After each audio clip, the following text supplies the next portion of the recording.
Greetings, everyone, and welcome to another installment of Pod Stallions, the official podcast of PodStallions.com.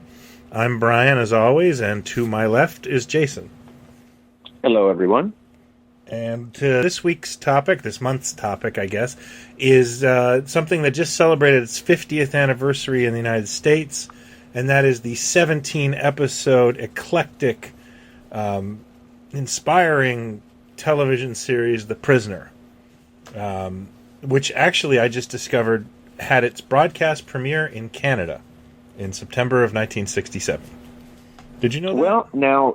Well, here's the thing. Maybe we should come clean completely. This is going to be this will be our lost episode, right? Yeah. Is that what we're going to call it? Yeah, we recorded an entire show about 3 weeks ago. We're very pleased with it. My computer crashed. When I got up the next day, I started to work on it, and it's like, it's gone. It never existed. And it's kind of fitting. It was The Prisoner, which is all about conspiracies and psychological drama. But I was quite upset with that. But I think we can get it back and maybe do a little bit of a better job now that we've had a rehearsal. That's the beauty of it. So we basically had a rehearsal, and I remember bits of things. But, this is all still just, us riffing.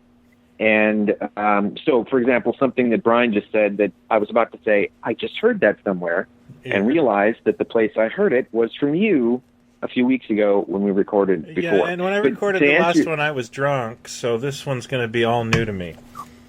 Oh, great. Yeah. And I just did some heroin, so this will be, if we can get through it, it'll be an interesting show this time. Yeah. But I did not know that about you're saying it debuted. Well, did it debut in Canada before the UK? You're saying it did. Okay, and I don't even know if you said that last time. But yeah, I'm not sure I did either. That's crazy. It debuted in the UK, and that's not surprising. Like Canada and the UK were very closely knit. In fact, I almost want to say the Eccleston Doctor Who's did the same thing, or they were I remember we got it way before you guys did in the States. I was having to send the DVDs because CBC co-produced the first season of Doctor Who. Oh, okay. Well, you got that great history of getting all the Pertwee stuff and yeah. Apparently, growing up on Pertwee and everything. Even the Hartnells aired on CBC. Because that's we always see those those documentaries on the DVDs, the Doctor Who DVDs, where they were talking about, back in the day when they had to get bootleg versions of shows and people would trade them and stuff, and a lot of it was Canada and Australia that aired stuff, right? Yeah, so they couldn't. Yeah, some of the Pertwees I think ended up here mid-70s at TVO. I want to say mid-70s, and they ran. And like we said, it wouldn't be a Prisoner episode if we didn't start talking about Doctor Who and the John Pertwee era. That's how we roll. I'm sure we could figure out a connection there, but let's not try. Right. But The Prisoner I think it's a favorite of both of ours. Absolutely. And it's not something that I visit a whole lot. I dip into it now and then. But our memories are going to be very different on this too, I think. So yeah, we wanted to get this in 18 because in 68 would have been, it's the 50th anniversary for it premiering in America, basically. Yes. But I remember it, have vague memories of it late at night, like late on a Friday night sort of thing. And I think that Channel 2, the public television station in the Twin Cities, I think they ran it. And I was certainly familiar with Doctor Who before The Prisoner. But The Prisoner was always kind of strange to me and sort of hard to to grasp. I remember my older brothers being into it. And then it took, a few years before I started to really get what it was. And I think as happens with a lot of things we talk about, I think one of the catalysts was something like Starlog. Yes. Where they would have articles on it. And, or just pictures. And it looked intriguing. Like, remember Starlog used to do those scrapbooks at the end of the year, and it was just a bunch of black and white photos? Was what I remember. I think that was my first exposure. The Prisoner was probably like 80 or 81, and it just said, number 6 is being explained as to why he's the prisoner. And I wanted that to go on further. Like, explain more. Like, what is this? Right. And then for me, funny. It aired on a show called Chuck's All Night Show or Late Night Show. It was a TV show on CFMT here that it was under the pretense that the security guard was taking over the channel. And regular guests on the show Chuck was the host. He was an actor playing the security guard. And then the regulars on the show were Jim Carrey and Maurice LaMarche. I just read that. Oh, right. And because they were local comics. Okay. And right. Chuck was like that show that I, make sure my parents didn't know I was up at 2 a.m. on a Saturday watching Outer Limits and The Prisoner. And my memories of those. I remember how, like, when you're 10 and it's like 2 a.m, everything's like 10 times scarier. Like, absolutely. Outer Limits scared and it might not the shit out of me, I'm not sure if it was 2 a.m. even. For me, it was like, I remember when they would run Monty Python on the Holy Grail on Channel 2. And they would air it uncut, and they would air it late. And late was, I think, 11 o'clock or something. Yeah. And so, we'd sort of fall asleep for a bit. So maybe it was midnight. I mean, that was really late for me as a kid. But the darkness in Holy Grail was much scarier and darker for me at 8 years old, seeing it at midnight or whatever. And it was the same thing with something like Horror Incorporated. That was a late night thing, a local horror thing on Friday or Saturday nights. It was, it was much scarier in the dark and late at night. I guess there was also, especially it's just being kids. Yeah, well, you're also under that pretense that you might get in trouble. But you just triggered something. I think Terry Gilliam's cartoons used to kind of scare me as a kid. There was some disturbing stuff. Like, I remember I just have to tell you this too, just 1 second, because it's scary. I flipped my browser to Facebook, and my friend, one of my oldest friends, put a video of Chuck the security guard on my page 2 minutes ago. How weird is that? Me. I bet he's got the other episode that we lost. I'm going to go beat him up. His name's Brian, too, so... he's heard it. Because, that's weird. Well, you know what else is weird? And this is something cosmic with us. Speaking of Starlog, not to divert too much too quickly, I was at the Transformers, the Bumblebee world premiere about a week ago. And, I got to say, it was a fun movie. It's fun. The other ones are unwatchable. This was kind of fun. Like this, I could see kids really digging this thing because it's practically Casablanca compared to the other 3 or 4 or whatever. That I can tell you. But it was, it was fun. And then there was a party afterwards, and I saw this guy walking around. There were a few people from the movie and executives and things like that, but it wasn't like this star-studded thing or anything. But I saw this guy walking around, older guy with a mustache.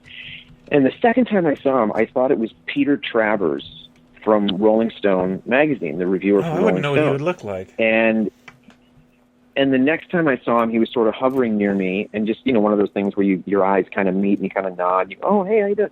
And he starts talking to me, and I say, it's Peter, right? And he said, what? He said, it's Peter, right? And he said, no, it's Carrie.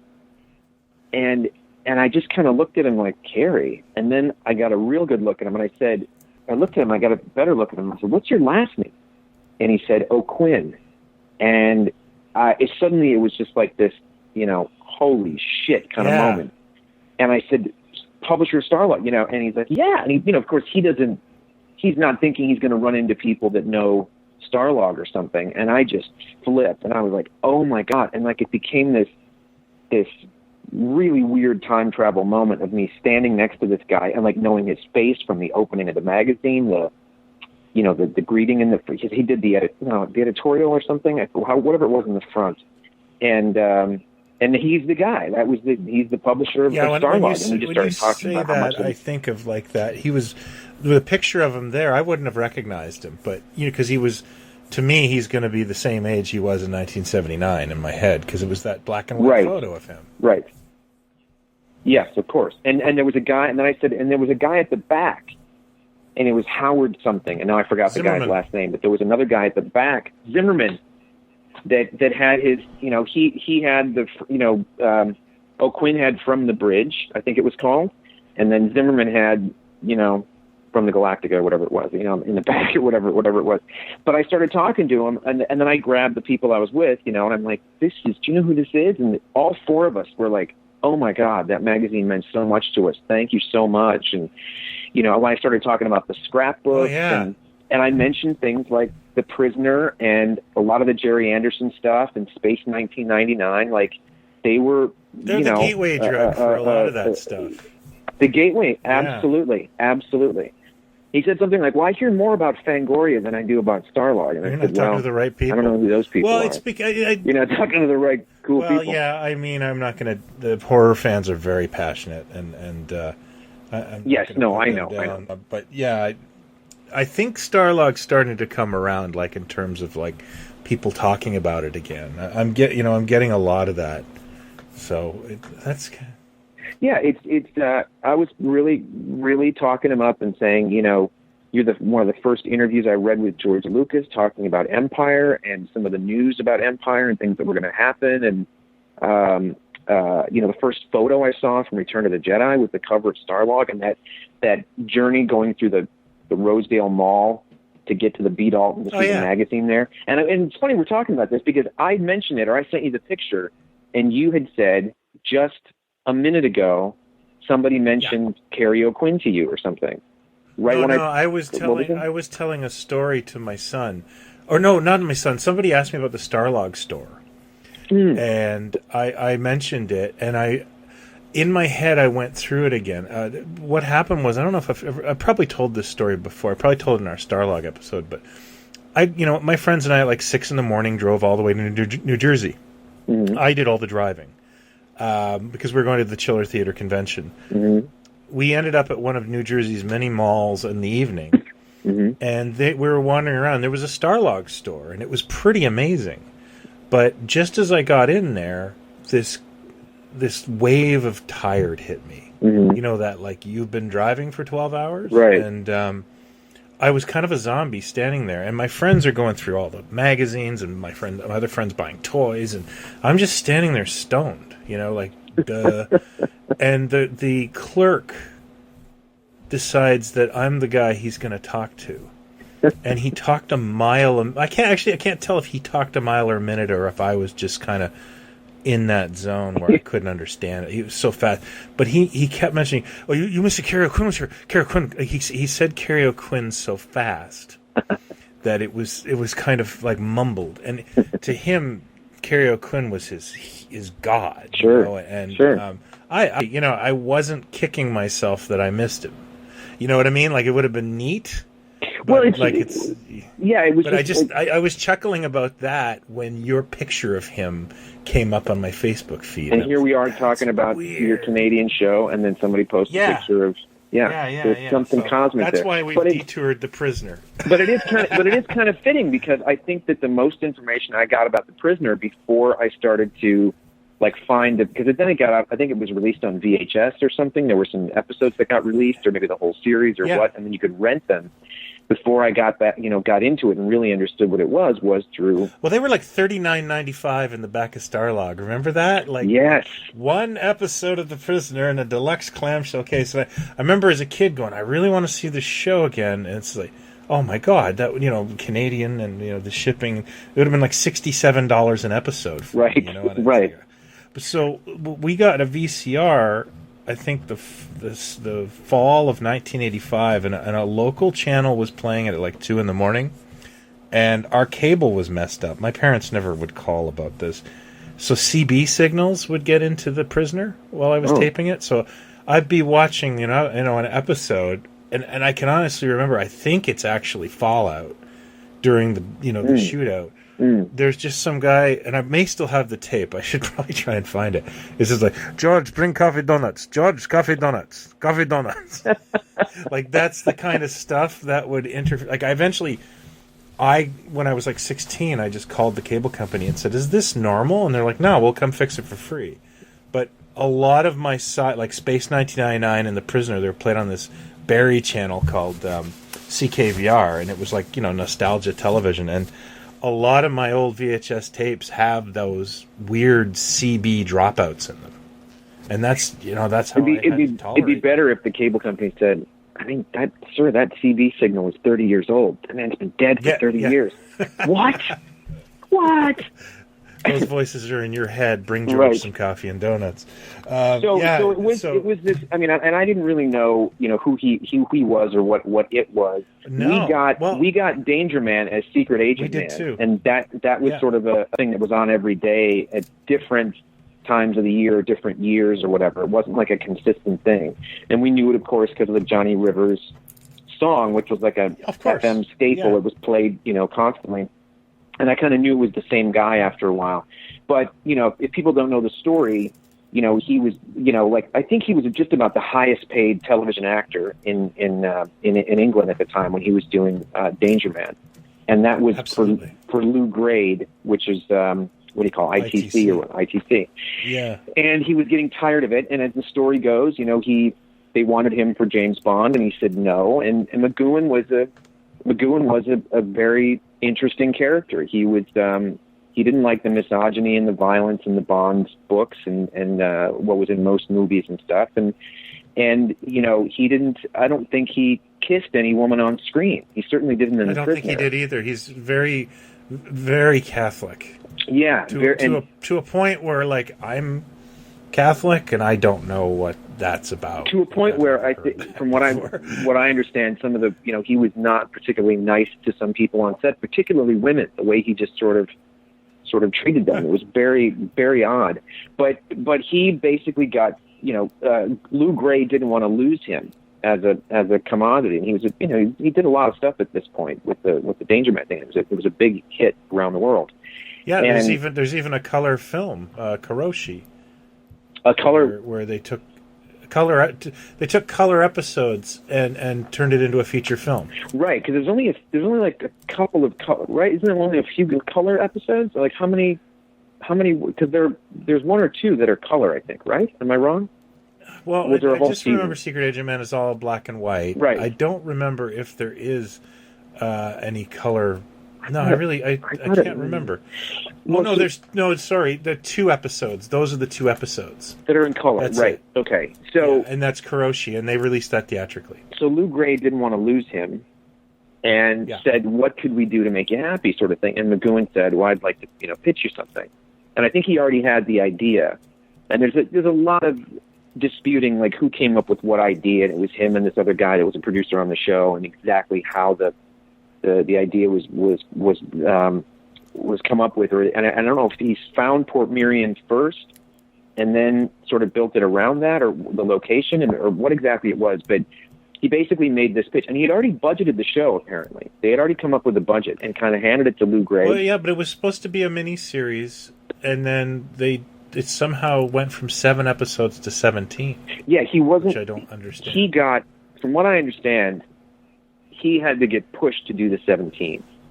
Yeah, and I think maybe it was like there were 7, and then it became 12, and then he got pushed to 17, because I know that the last for Fallout was written fairly quickly, from what I understand. But basically, it's this,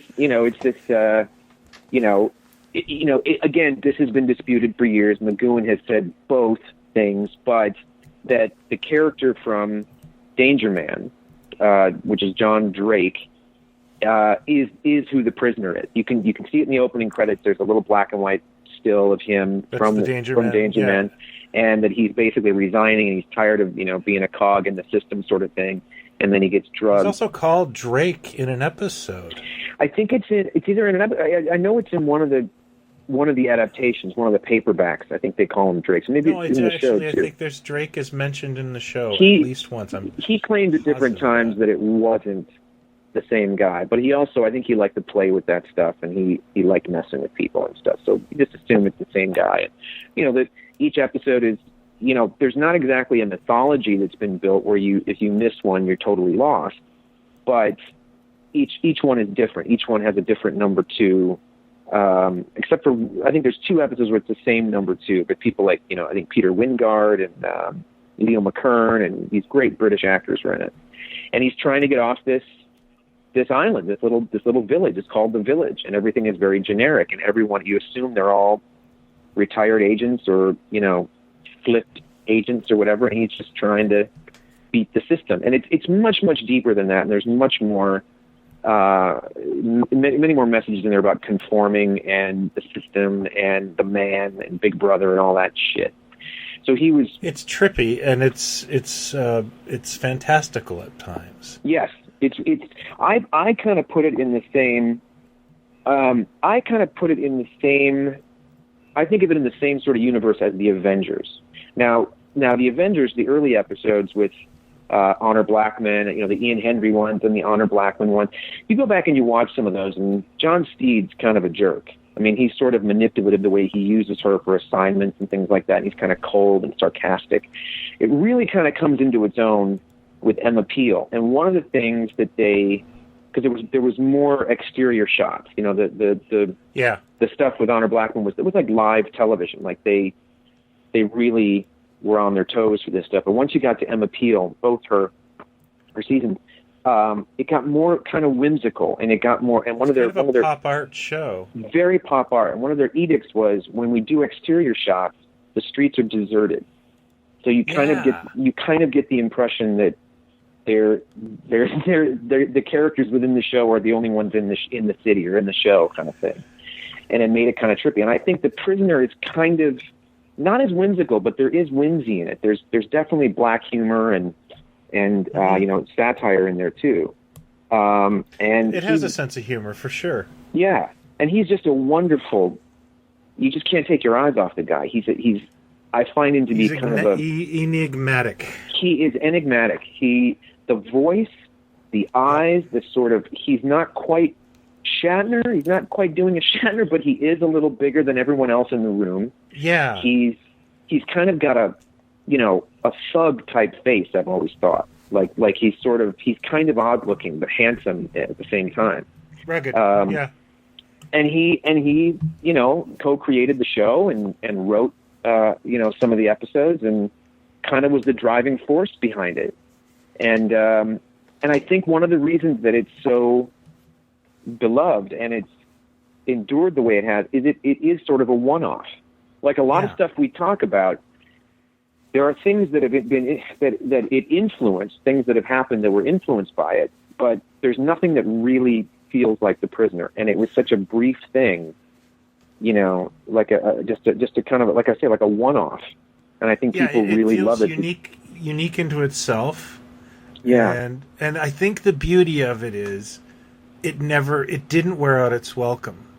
You know, there's a lot of TV shows that we love, and then, you know, you get the Star Trek third season with Spock's brain, and, you know, but The Prisoner came and went, so it's finite. Right.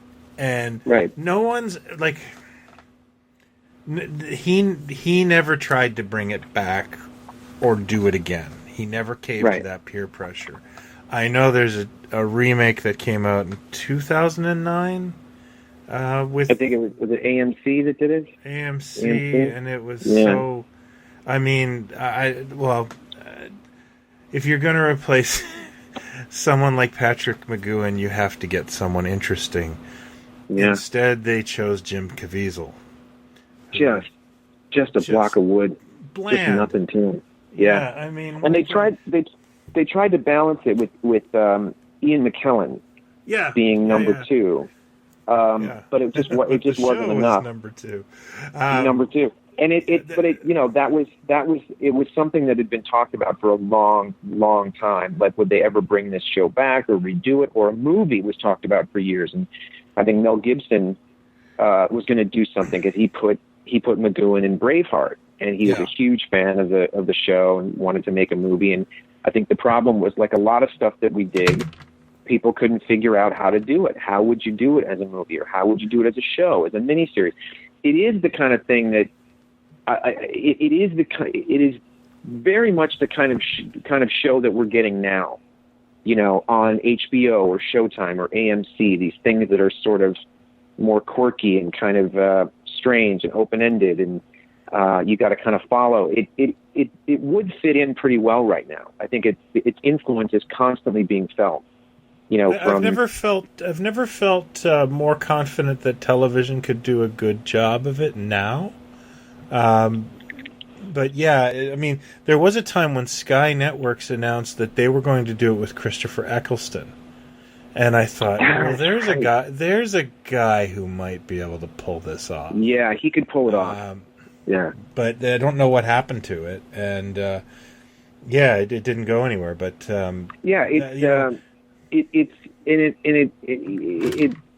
it was a sensation when it was on. I mean, yes, it was. From what I've read and understand, people were glued to it. So when the time came for the finale. Now, this is something that I read before, and I read it. Danny Harrison, George Harrison's son, was interviewed a few years back, and he was talking about it because in the final episode, Fallout, they use "All You Need Is Love" by the Beatles. So this is, this was, 60. I mean, "All You Need Is Love" was summer of '67. So I don't know exactly when this episode aired, but that never happened before or since. That a Beatles song was licensed for a TV show or used in a TV show. But apparently, and to great irony too, like incredible irony. Yeah, perfectly used. And apparently they were big fans of the show. And Danny Harrison claimed that after they did Help and before Magical Mystery Tour, they were talking to McGoohan about trying to do a movie, like a prisoner type movie or something. This is what Danny Harrison said. Now, I don't know how true that is, but I know that they were fans of the show because they just said, yeah, go ahead and use the song. Because he contacted him and it was like, yeah, do it. So that's very cool too, to think about that, and it would make sense, the trippiness of the times and why that show would catch on the way that it did. It really captured the zeitgeist of the time, spies, and just basically being a bit out there. I think.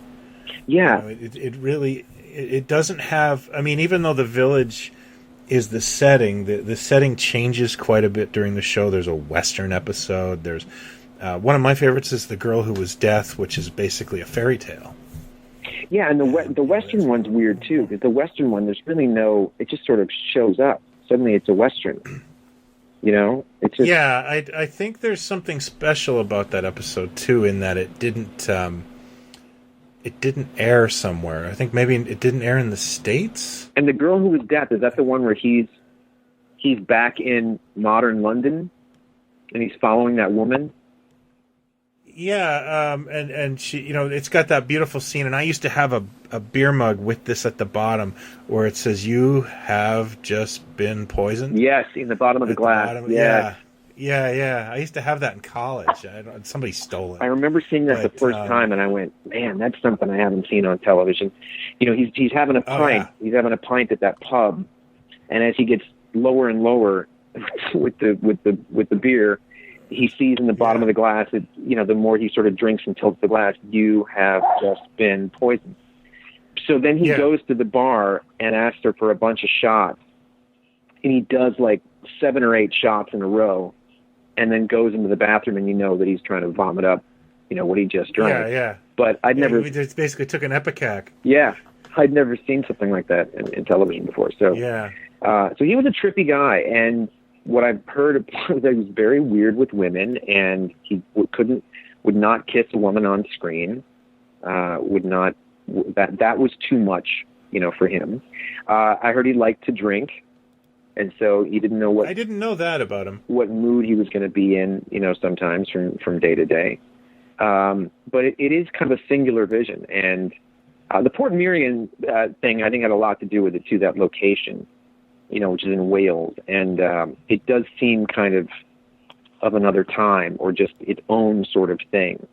There's a whimsy. I keep using that word, but it's not like Alice in Wonderland, but it's just there's a a bit of a Victorian kind of feel to things. Well, and they've chosen a really interesting motif for the village. Mm-hmm.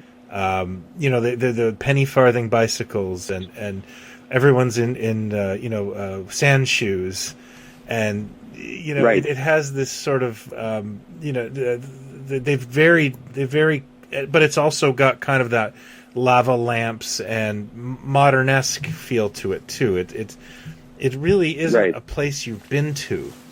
Like it's you know what you're hitting something here that's interesting, because I think what it is what it did, and what shows up in a lot of things that it influenced, is it sort of gives you this veneer on the outside. Everyone's very civil. yes. And everyone's, good morning, and here's the paper, and you. tipping their hats, and everything is sort of, be seeing you, and everything. But underneath that is this layer of, evil and kind of fear and Can't trust anybody. and everything else. Yeah. Yeah. So it's There's very like there's episodes where he's getting along with everybody, playing chess, enjoying himself, and then the entire village will turn on him. Like it's really got some kind of like snarky turns to it. And he's sometimes it's almost like he doesn't mind being there, and he's going through his routine and having his coffee in the morning and buying his paper and everything else. But it's almost like he's getting accustomed to being there, but he's leaving is always sort of on his mind. Yeah. And he knows he's being watched the entire time, and it did some trippy things with. I think I'm getting this wrong, but like a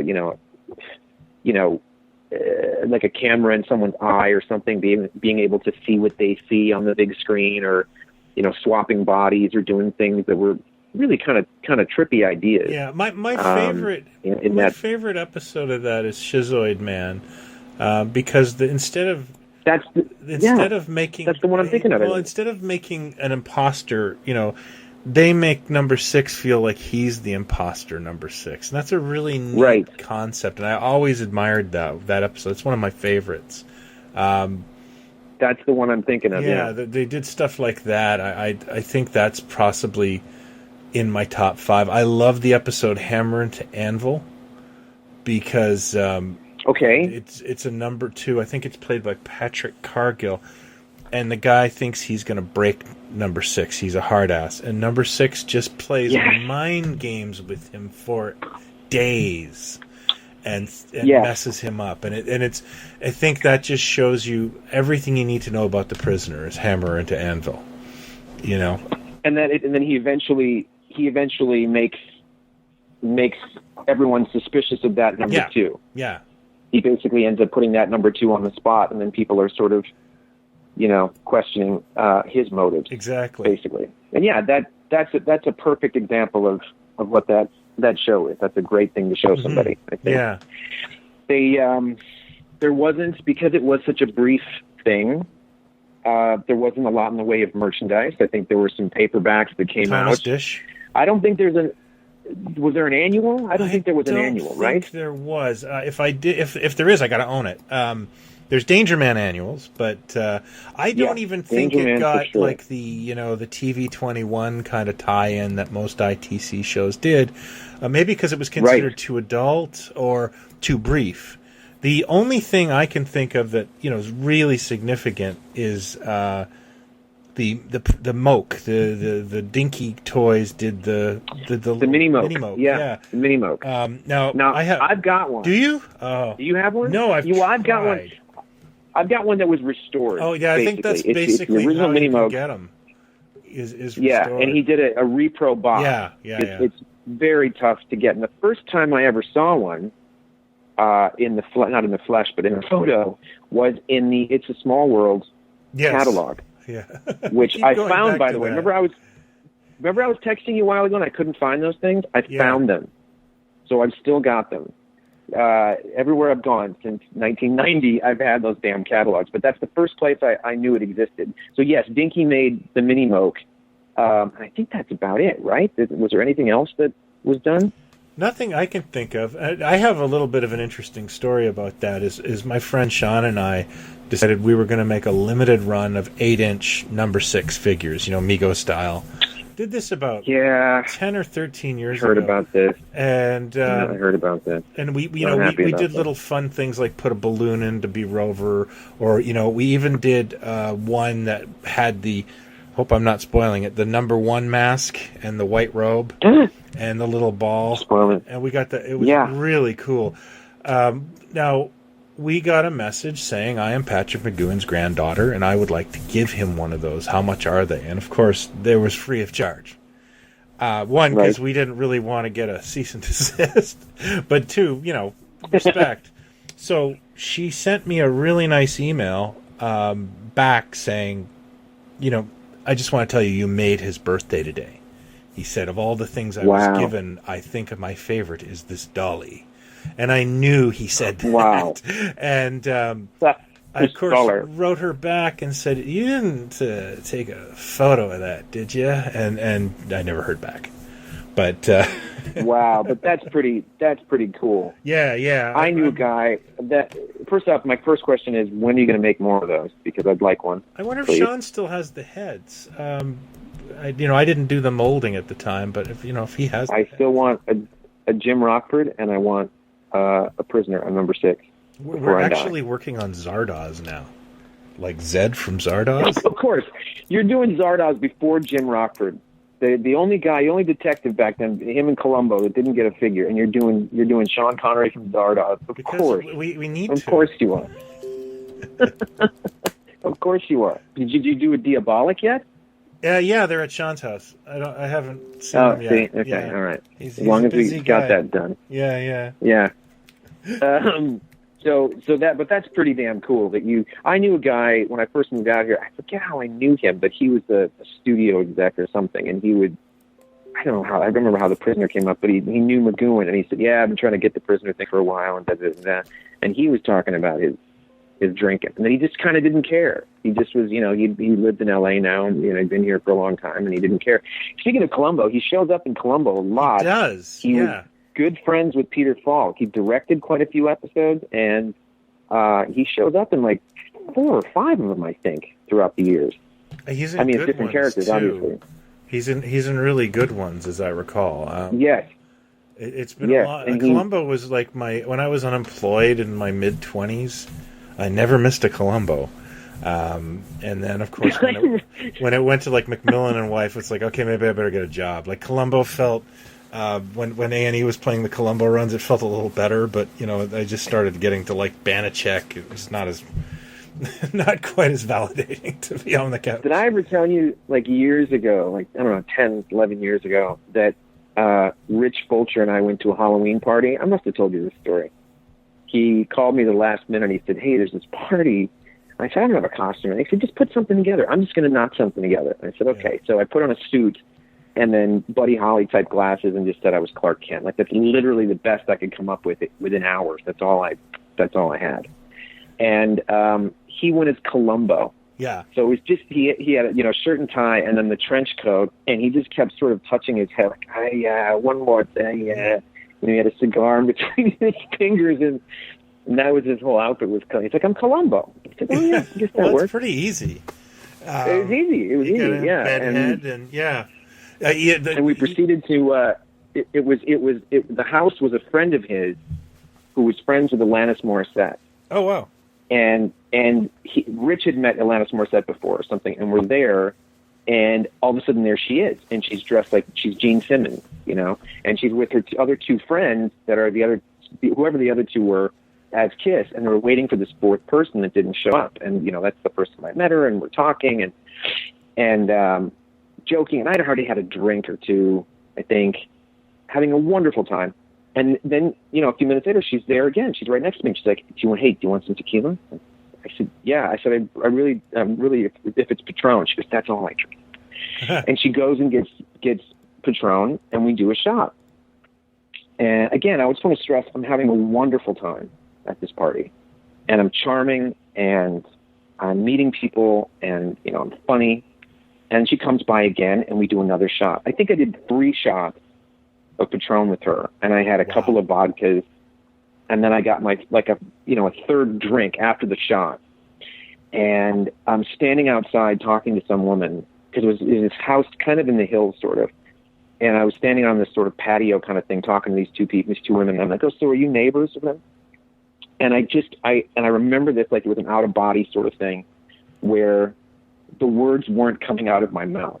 Like I was not making much sense. And I remember her looking at me and saying, this woman looking at me and saying, do you need to sit down for a little bit? Maybe you should sit down. And this voice in my head kind of went, oh, really? Is that what just happened? Like, am I that?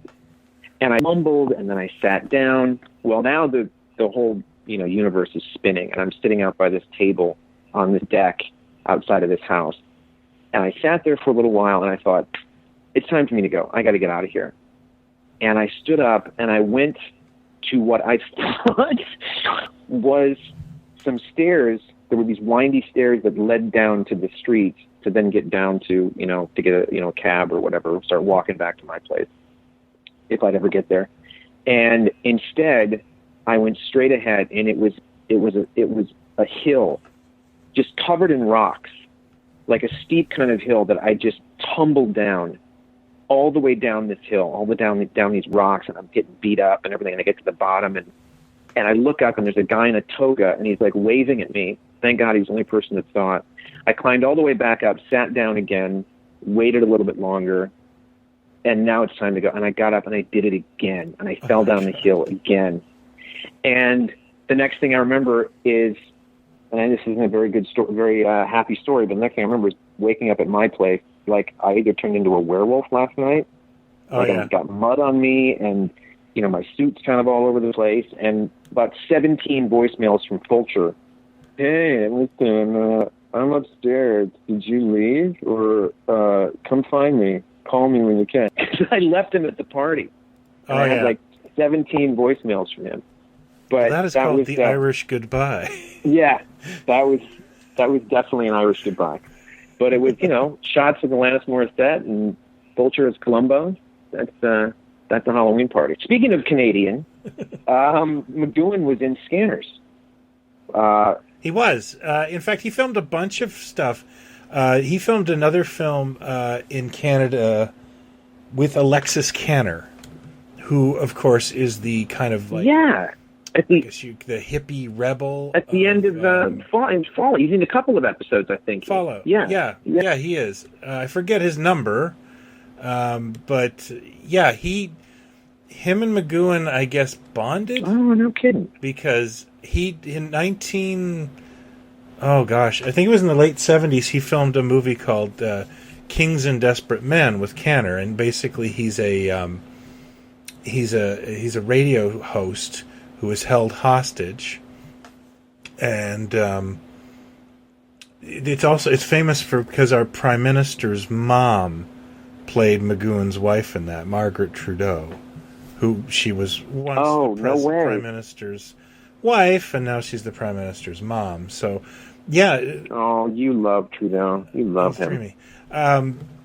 But he's dreamy. He's dreamy. You get lost in those eyes. That's the one. I don't think I could get mad at him. I want to get political, but I do kind of find that funny when people just like they try to use handsome as some kind of like quality in politics. Like, you could look like the bottom of my shoe as long as you're a good politician. But that's how it's. I mean, unfortunately, I know that's the way the world works. It's always been. Those handsome bastards. They just they get the job before anybody else. Yeah. He was also in was it Escape from Alcatraz? No, Escape from Alcatraz. Was he the warden in that? Amazing in Escape from Alcatraz. Yeah, he is the warden in that, and that is one of his best screen roles, in my opinion. And again, I'm positive that Eastwood was a fan of The Prisoner and cast him in that. Like, there's no way that he didn't get that. He mainly played heavy. Yeah. Oh, yeah. He played a lot of. He rarely played a good.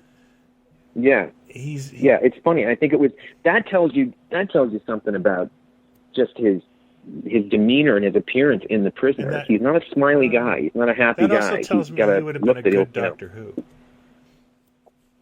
He would have been a great Doctor. Yeah, he would have been. But we haven't talked You know about his Jodie Whittaker, greatest. but he would have been a great. We haven't talked about his greatest screen role, Baby, Secret of the Lost Legend. Baby, Secret of the Lost Tribe, Lost or whatever. Legend. I actually was like, Lost Legend. I Yes. was with your buddy William Catt. and who's that? It's Sean Young. Sean yeah. Yeah. Come on, you couldn't. How did they get that cast? You could not put that cast together today. Yeah, you could. You just couldn't. That's except for McGoohan. That's like a bridge too far. That's the bridge too far of baby dinosaur movies. You could not get that cast together again. I remember when that movie came out, and I remember looking at the puppet and going, "We're almost there.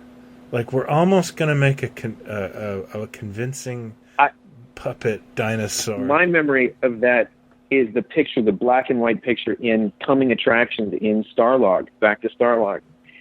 And just, once Return of the Jedi was done and then Temple of Doom was done and that big year, because I think that movie was like 85.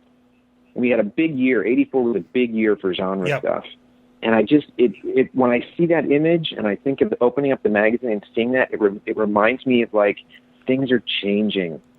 Things are changing. I can't be into some of the things I used to be in. I'm growing up now, and I've got there's girls, and I'm in high school and all this stuff. And I remember kind of looking at that and saying, it's all kind of downhill after, the stuff that we grew up with and we loved. Of course it wasn't, but I mean, that was the notion. That was the notion in my head was like about a baby dinosaur. Like that's the best. That's all we're gonna get. Like that's the best next thing. And thinking that this is where things were going, sort of. Yeah. Little did I know. Yeah, it did seem, it got dark and then it came back.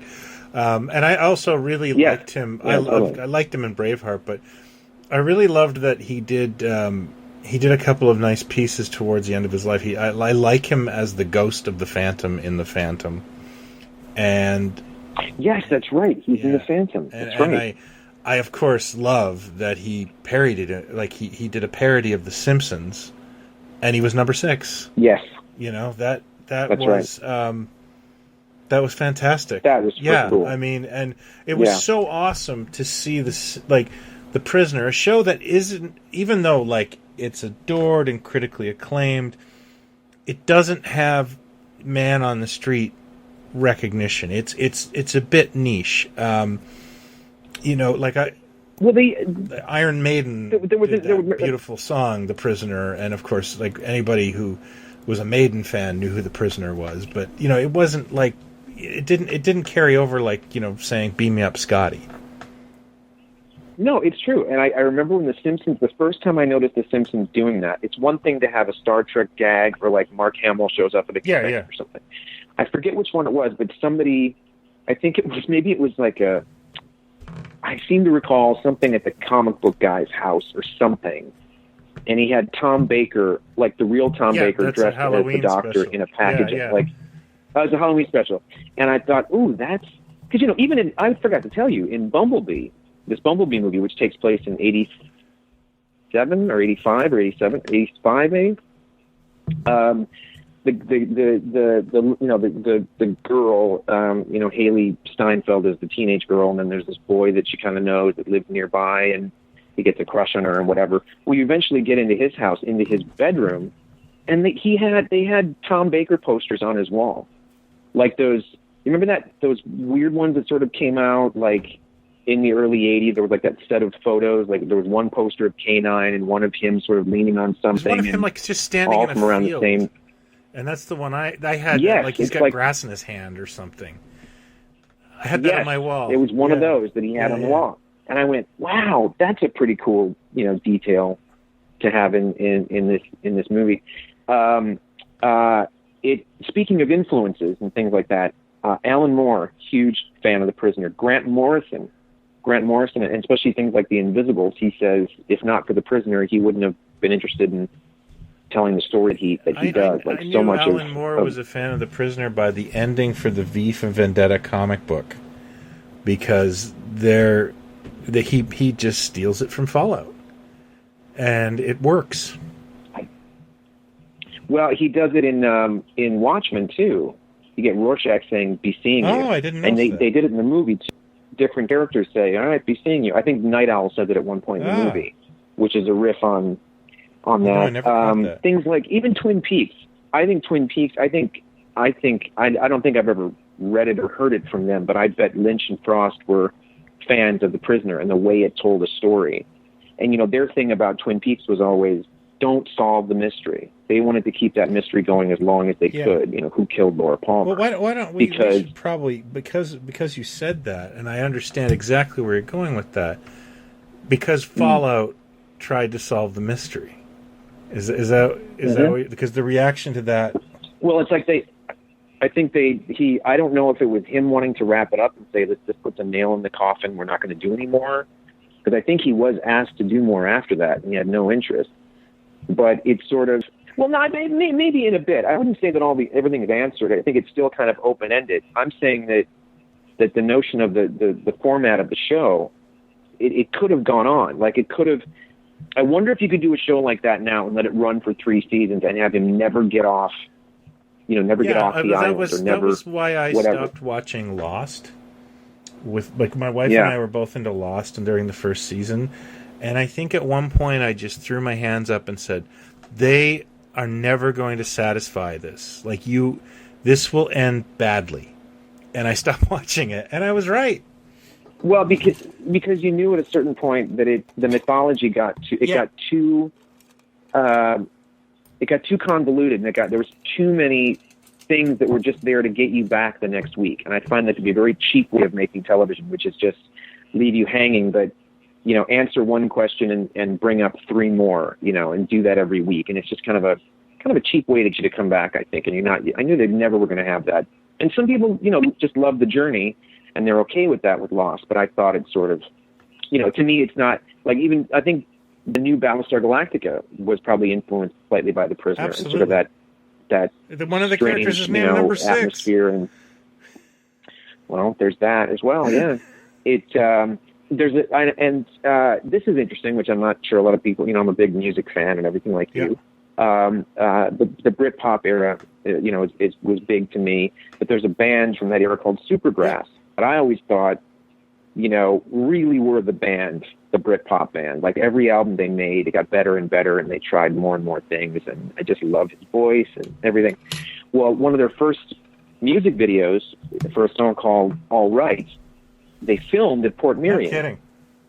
And the 3 of them like on a bed zooming around Port Merion, this very catchy pop song.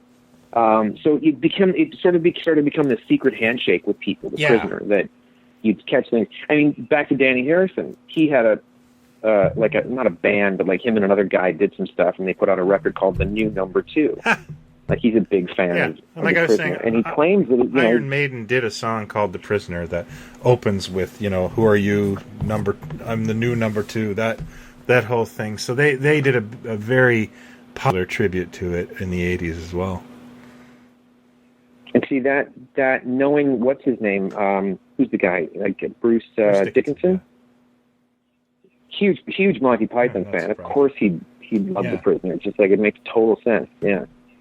Yeah. So and then something cool happened that didn't happen, but again for the anniversary here, we're talking about merchandise and things that did or didn't happen, and you making a custom figures and everything.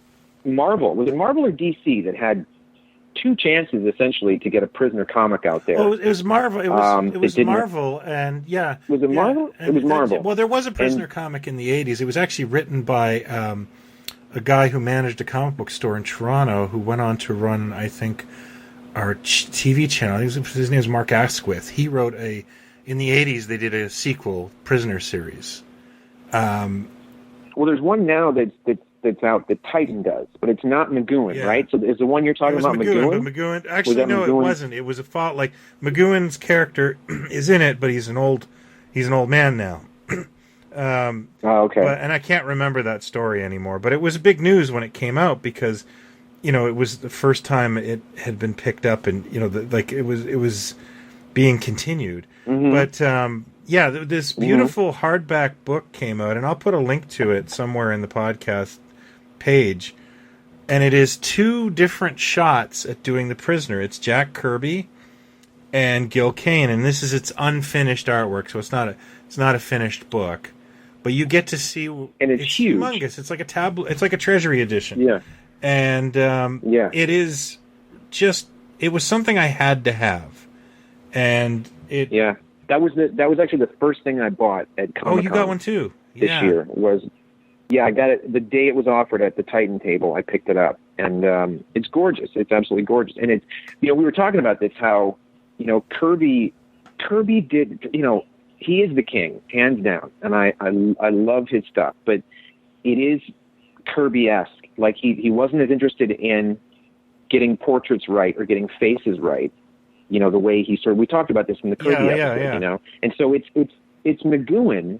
But it's Kirby's version of McGoohan, and so it's not quite there. And it's fascinating because it's really gorgeous what Kirby did. But I think I'm with you with the Gil Kane one. It's just stupendous. Yeah, Kane is in his prime, and he is just nailing it. And I do kind of agree with you that I think the biggest problem with it is that there's nothing fantastical for Kirby to latch on to. It's a man walking in the street, and there's some neat science fiction-y looking gear, but you've got Kane doing some storytelling with it that's trippy and surreal and kind of embraces the series a little better. So I kind of have to say that as much as I liked the Kirby, I was much bigger fan of Gil Kane's treatment of it. Yeah. And Kirby, it kind of comes full circle because Kirby's storytelling, was very influenced by The Prisoner, from what I understand. He was a big fan of it, and that's where the idea to do this thing sort of came from. And you can, I kind of get that because there is that kind of pop art thing to some of the sets and where number 2 is, and it's very much of its time. I mean, do you feel like it's of its time when you look at the look of it and the sets and the costumes, or do you feel like it's sort of timeless? I think it's a bit of both. I think it has it has some anachronistic stuff in it, and it's kind of interesting, but it is of its time. It can't avoid that because there's just certain things that have changed in the world, and you're not going to get them back. But I still think that its core is timeless. Its idea is timeless. And actually, when I think about it, the world we live in now where, basically I look at something online and then 2 days later the ads pop up everywhere else. It's like the greatest movie or TV series that hasn't been written. Again, like a new version of it that addresses a more modern take on the world. Well, it's almost like, even that movie, what's the movie with the pre-crimes? Tom Cruise is a cop, and there are pre-crimes. Minority Report. Minority Report, which I think is a very good movie up until like the last 5 minutes. But that where they, you walk into the Gap or you walk to the mall and it zaps your eyeball and it says, "Oh, hello, Mr. Heiler. Would you like another pair of jeans or whatever?" Like even that stuff we're almost there. So yeah, as far as I'm updating it, but he got so much of it right, so much ahead of where this was all going and what was going to happen. That I wonder if it's like the especially in this country. I don't want to get political, but we're living in sort of a satire right now. That it's very hard to just satirize over the weekend or whatever because something insane happens on Monday. I don't know how I think you could do something really cool with The Prisoner, but we're kind of there with the surveillance and absolutely. with everybody just being robots and everything. Yeah, in fact, I think a lot of The Prisoner predicted what we're living in now, and that's totally. It's paranoid, and it's a little scary, and I think there could still be something to be done with it. And that when you say is it dated? No, because its core is actually more relevant now than ever. Sure, it's. Do you think the look of it? I think the look of it is kind of timeless. Yeah, they went out of their way to be a bit like they went out of their way to be modern yet classic looking in that show. Right. And right. We're getting back to I agree with you. They didn't focus on the technological aspects real heavily, so you're not left with something to laugh at, so to speak. Sometimes you watch an old movie and they pull out a cell phone that's they're humongous. They didn't do that. Right. Yeah, and they stayed away from that, and also just the sort of the turtlenecks and the sort of the kind of uniforms that they have. It's not that crazy to think. Like it could have been different times. It's not so. It doesn't really get of its time, I don't think, until something like Fallout, which is smack dab in the middle of psychedelic England, basically. Swinging psychedelic England. Absolutely, and I think Fallout is its own animal too. I mean, it is. A lot of things are thrown out the window, and of course, it's revealed who number one is, and that's left to debate. And you're really not even sure what's going on in that episode. To be fair, right? Times. And people like the switchboard at the BBC lit up when that episode aired. People went crazy, being very upset about what the hell is this? Like, what did you just do? They got a lot of mail and a lot of phone calls apparently. For that. No kidding. Yeah, I knew that. I know that McGoohan said he had to go to hide for a while after that. Right. Who knows with him? I've got, I know there's a Blu-ray set that's out, but I've got a really cool set from, by Network. Oh, yeah. It's Region 2. But it's a cool, it's a 7-disc set, and it's got loads of extras on it, and it comes with this great paperback book.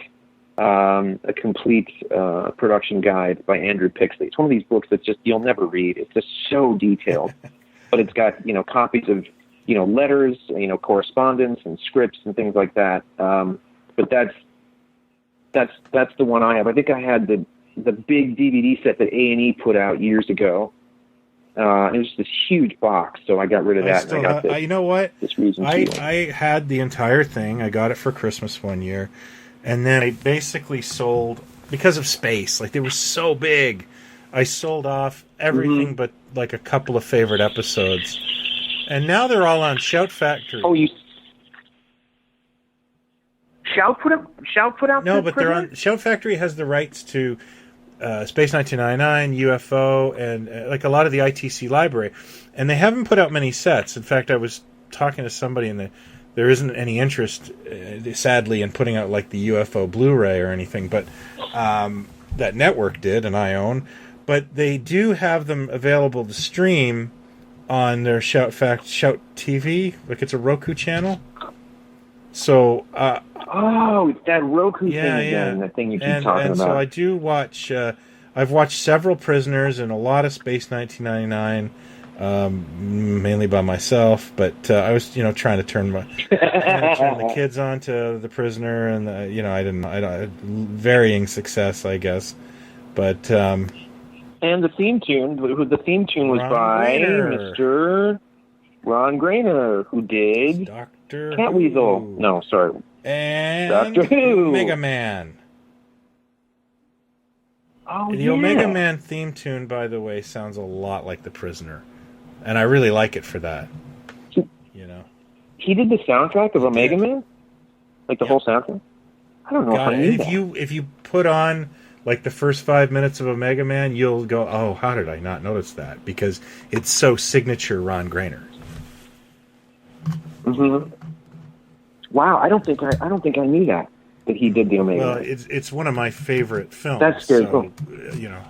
I know all the details, and I own a copy of the soundtrack. Of course. And the guy who I always get mixed up who's in it, but it's not in it. I always think it's Clarence Williams III. I don't know why, but it's not him. Who's the guy? Yeah, I can see why they kind of are slightly same era, guys. Who's the guy? Who's the guy in that? No, I can't remember. It's sorry, I'm pretending like I'm going to find out, but I'm just going to IMDb. Wow. I'm revealing behind one of your favorite movies. Lincoln Kilpatrick. Lincoln Kilpatrick. I'm just kidding. I don't know who that is. I don't know who Lincoln Kilpatrick is. He in something else? Would I know him from something else? Yes, he's. Lincoln Kilpatrick you would recognize outside of the Omega Man because he's actually he's in Soylent Green. He's got. Hey, you know what they say about Soylent Green, right? Yeah, it's delicious. It's fever. I think Lincoln Kilpatrick was on Matt Houston, which was your favorite show. Classic show. Yeah, Imitation Magnum PI. And yeah, because who was it? Because it didn't just have Lee Horsley. It also had Pamela Hensley. One of my earliest crushes. First, I think it was Linda Carter. Then it was I never really had a crush on Carrie Fisher, just kind of a crush. Well, big sister. But I was far more. Yeah, I was far more advanced. I was looking at people like Linda Carter and then what's her name when she came, Pamela Hensley when she came along in '79. Oh my goodness! She's one of my favorite Pamelas, but I prefer. Never mind. That was going to be funny, but the other woman's name isn't Pamela, so maybe I need a nap. She played Pam. I was thinking of Connie Selica, but she played Pam on Greatest American Hero. She yes, I told you about my friend Ben, who writes for John Tesh. Yeah. And he writes his show, and Connie has a show, I think, and so he sees her quite a bit. And she and Gildred have a son, whose name is Gibb. Yeah. Gibb, I believe. And man, he looks like Gil. Around 79, he looks like his dad. Good-looking parents. Pretty cool. Yeah, did all right. So, and so it's just one of these things that I think. I don't think The Prisoner is the kind of thing that's ever going to be. It's never going to have. Let's put it this way: Do you think more people are fans of that and something like Man from U.N.C.L.E.? I think you'd have an easier time bringing that back because it has relevance than The Man from U.N.C.L.E. And I love The Man from U.N.C.L.E., and I was a huge fan of that Guy Ritchie movie. But it's hard. Oh, it's a great movie. It's a great movie, fantastic soundtrack. But, The Prisoner, even though it may not have a gigantic fan base, it is something that, like I said, if you do it right, you do the property right, it could be big again. Like they brought back Westworld as a television series, and was there really a huge, ravenous Westworld fan base looking to see it brought back? No, it's still a pretty good movie if you watch it. But they did something compelling and interesting with it, and they preyed on some modern fears. And, Westworld's more realistic now than it was 30, 40 years ago. And I think the same is true for the Prisoner. It's more relevant. So let me ask you this then. If you could do a Prisoner now, let's say it was an HBO type show or something, and HBO doesn't necessarily need to be, gritty and people's heads getting blown off and naked people or whatever. So pick another network or whatever, but just you can do more with it. You got a bigger budget, you could do more. Who would you pick as your lead? Eddie Deason. If you could. It's funny. I was going to say Eddie Deason. He was my number one. Yeah, that's a really good. Okay, I know who. Michael Fassbinder. Okay. Oh, nice. That's good. Yeah. That's good. I could see that. As long as he kept his clothes on. Yes, that would be important. Yeah. That would be in the contract. I was going to say Michael Shannon. Okay. Interesting. Because he's interesting looking and he's kind of imposing and he's kind of nonsense, but he's got his tender moments. I don't know. I always think of him now that it sort of hit me a few months back where I thought, wait, he looks like someone that Jack Kirby drew. Yeah. Like he's got a Kirby face, I think he'd be cool for something. By the way, my Kirby. friend worked with him on The Shape of Water. Oh, yeah? And said to me, I said, what's he like? And he said, really mellow. And that does not show up on screen. He's always screaming and shouting on screen. And my friend said, no, he's a pretty laid-back guy. And it's, you never know someone based on their films. Like, yeah. That's true. Did you ever see the thing? Do you remember that thing that happened a few years back? And he did that. Was it Funny or Die? That did, like and he read that the sorority email. Yeah. It is one of the funniest things I've seen in ages. He's so brilliant in reading that email. That's one of the best things he's ever done.